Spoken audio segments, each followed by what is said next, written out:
Hello Internet neighbors. In this video, we'll be addressing 5 pain points of Windows 10.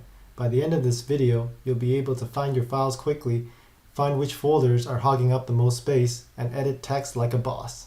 Let's get started.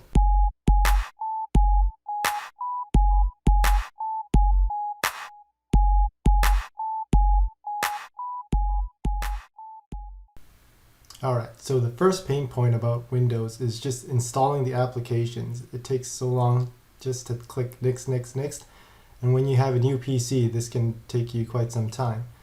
Luckily, there's a site called nanite.com, and what you do here is just pick the applications you want to install, click this download button, and you'll get one executable that will install everything at the same time without having you click next all the time. The second pain point about Windows is the start menu. The Windows 7 start menu was really good and there was no reason to change it. So if you want an application that brings that look and feel of the Windows start menu, you can install Classic Start, and I've installed on my computer already. Looks like this, and you can actually customize by right clicking and then hitting settings, and there's a bunch of settings you can set here. And if you want the Windows 10 start menu, you can hold shift and then press the Windows key, and it's still on your system. Alright, so the third pain point is that sometimes you have little disk space left and you don't know which folders are taking up the most space. So to solve that, we have a program called WinDirstat. Launch it over here. And that tells you exactly what files are eating up the disk space. So when this finishes, you'll be able to see a graphical representation of which folders are eating up your disk space. So when WinDirstat is finished, it looks like this.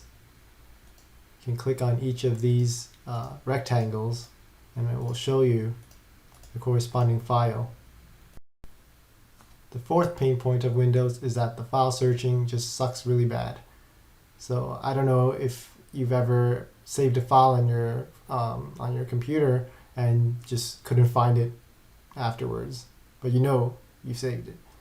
So we have a program that's called Everything, and it will search your file system.